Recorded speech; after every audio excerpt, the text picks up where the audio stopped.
పేదవాళ్ళు, ముఖ్యంగా దళితులు, గిరిజనులు, ఆనాడు పోడు భూముల పట్టాలు పొందిన వాళ్ళు కావచ్చు. ఇందిరమ్మ రాజ్యంలో ఆనాడు అసైన్మెంట్ భూములు దాదాపుగా 25 లక్షల ఎకరాలు పేదలకు పంచిపెట్టిన వాళ్ళు కావచ్చు.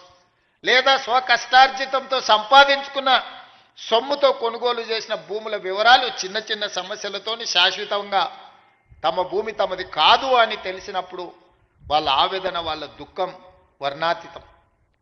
తను కష్టపడి జీవితాంతం తనకు గ్రామంలో గుర్తింపు, గౌరవాన్ని తెచ్చిపెట్టిన తన సొంత భూమి తనది కాకుండా పోతున్నప్పుడు ఆ భూ యజమాని యొక్క బాధను మనం అర్థం చేసుకోవాలి.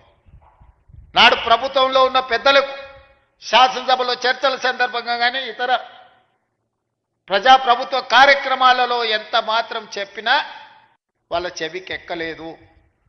అందుకే చివరగా మేము చెప్పినాం, మా ప్రభుత్వం వస్తుంది, ధరణిని ఆనాటి ప్రభుత్వం చేసిన చట్టాన్ని బంగాళాఖాతంలో ఇసురుతామని. వాళ్ళు చేసింది తప్పు, దాన్ని బంగాళాఖాతంలో విసరడం పెద్ద విషయం కాదు. ఈనాడు మనం చేస్తున్న చట్టం పేదలకు చుట్టాలుగా ఉండాలి, పేదవాడి సమస్యని పరిష్కరించాలి, పేదవాడికి అనుకూలంగా సరళంగా ఉండాలి. దాన్ని అమలు చేసే రెవెన్యూ సిబ్బంది కూడా దీని పట్ల అవగాహన పెంపొందించుకొని దాన్ని అమలు చేయాలన్న ఆలోచనతోనే నిరంతరం కమిటీలను కోదండరెడ్డి గారి నేతృత్వంలో రేమండ్ పీటర్ గారిని, సునీల్ని, చాలామంది సిబ్బందిని, అనుభవజ్ఞులను, ఐఏఎస్లను పెట్టి ఈ చట్టాలను వివిధ రాష్ట్రాలలో ఉన్న వాటిని కూడా పరిశీలించి ఆనాడు నిజాం పాలన నుంచి ప్రజాస్వామ్య ప్రభుత్వంలోకి వచ్చిన తర్వాత కూడా జరిగిన మార్పులు, చేర్పులను, చట్టాలను నిశితంగా పరిశీలించి వాటన్నిటిని కూడా ఒక అవగాహన కల్పించుకొని ఈరోజు నూతన ROR యాక్ట్ను ఈరోజు మనము తీసుకురావడం జరిగింది.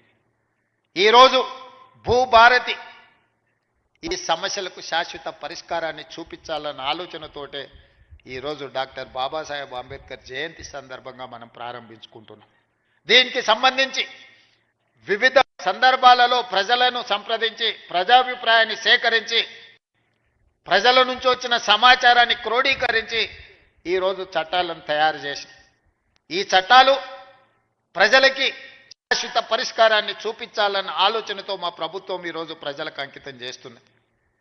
ఈరోజు 4 మండలాలలో పైలట్ ప్రాజెక్టుగా గ్రామాన రెవెన్యూ సిబ్బంది వెళ్ళి అక్కడ అధికారులు ప్రజలను కలిసి వాళ్ళ నుంచి విజ్ఞప్తులు తీసుకొని వాటిని పరిష్కరించే విధంగా ఈరోజు కలెక్టర్లకు ఆదేశాలు ఇవ్వడం జరిగింది.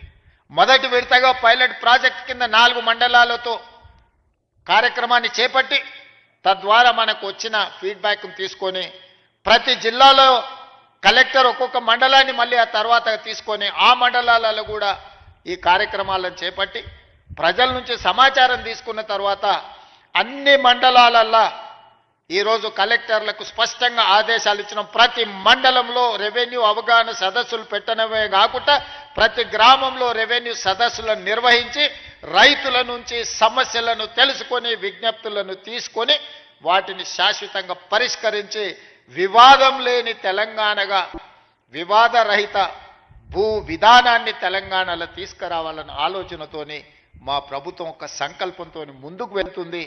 ఇంత గొప్ప లక్ష్యాన్ని చేరాలి అని అంటే చట్టాలు చేసిన మా ప్రజాప్రతినిధుల వల్లనే సాధ్యం కాదు. దీన్ని ప్రజలకు చేరవేసే ప్రతినిధులు మీరు. అందుకే మిమ్మల్ని అందరినీ ఈరోజు ఇక్కడికి రప్పించినాం. మా మిత్రులు శ్రీనివాసరెడ్డి గారు అన్నారు, ఖమ్మంలో పాలేరులో 1,00,000 మందితో బహిరంగ సభ పెట్టి భూభారతి చట్టాన్ని మనము ప్రజలకు అంకితం చేద్దామని. నేను వారికి సూచన చేసిన, సీనన్న 1,00,000 కాదు, నువ్వు బట్టి గారు, తుమ్మల గారు అనుకుంటే 5-6 లక్షల మందితోనైనా ఖమ్మంలో సమావేశాన్ని ఏర్పాటు చేస్తారు. కానీ ఈ భూభారతిని అమలు చేసేది ఆ రైతులు, ఆ పేదవాళ్ళు కాదు. భూభారతిని అమలు చేసేది రెవెన్యూ సిబ్బంది. ఆ రెవెన్యూ సిబ్బందిని సమావేశానికి పిలువు. మన ప్రభుత్వ ప్రతినిధులు వాళ్ళే. ఇవాళ మా ప్రభుత్వానికి మంచి పేరు రావాలన్నా ఈ ప్రభుత్వం తెచ్చిన చట్టం పక్కాగా అమలు జరగాలి అంటే అది మీ ద్వారానే సాధ్యమవుతుంది. అందుకే మిమ్మల్ని ముఖ్య అతిథులుగా మీరందరూ మాతో పాటు అతిథులు. ఈ సమావేశంలో మీరు ప్రేక్షకులు కాదు, మీరు కూడా అతిథులే. ఈ చట్టాన్ని ప్రజల దగ్గరికి తీసుకెళ్లే బాధ్యత మీ భుజస్కంధాల మీద ఉంది. మా ప్రభుత్వం రెవెన్యూ సిబ్బందిని సంపూర్ణంగా విశ్వసిస్తుంది. మిమ్మల్ని దొంగలుగానో, దోపిడీదారులుగానో, అవినీతి పరులుగానో మేము చిత్రీకరించదలుచుకోలేదు. ఎవరైనా అట్లాంటి వ్యక్తులు ఎవరైనా ఉంటే వ్యక్తుల పట్ల కఠినంగా ఉంటుంది ప్రభుత్వం తప్ప ఈ మొత్తం వ్యవస్థ దోషులుగా నిలబెట్టే విధానానికి మీ ముఖ్యమంత్రి మీ సోదరుడు వ్యతిరేకమని చెప్పి నేను స్పష్టంగా చెప్తున్నా. ఎంతో మంది శంకర్ లాంటి ఐఏఎస్ ఆఫీసర్, మాధవరావు లాంటి ఐఏఎస్ ఆఫీసర్ ఎంతో మంది తమ జీవితాలను సర్వం దారబోసి చట్టాలను తయారు చేసి ప్రజలకు అంకితం ఇచ్చారు. రెవెన్యూ శాఖలో ఎన్నో లక్షలాది మంది ఈ 75 సంవత్సరాల పనిచేసిన వాళ్ళ కృషి వల్లనే రెవెన్యూ శాఖకు ఈ తెలంగాణ రాష్ట్రానికి ఒక గుర్తింపు వచ్చింది. మేం చేసే తప్పిదాలను కప్పిపుచ్చుకోవడానికి మిమ్మల్ని దోషులుగా నిలబెట్టే విధానానికి నేను వ్యతిరేకమని చెప్పి నేను స్పష్టంగా చెప్పదలుచుకున్నాను. జరగవచ్చు, అక్కడో ఇక్కడో తప్పు జరగవచ్చు. అన్ని వ్యవస్థలలో ఉన్నట్టు అన్ని సంస్థలలో ఉన్నట్టు రెవెన్యూ శాఖలో కూడా ఎవరైనా కొంతమంది ఉండొచ్చు. అంత మాత్రాన శాఖను మొత్తాన్ని దోషిగా నిలబెట్టి ప్రజల ముందు వాళ్ళను అవమానించే విధంగా మాట్లాడే విధానాన్ని నేను వ్యతిరేకిస్తున్నా.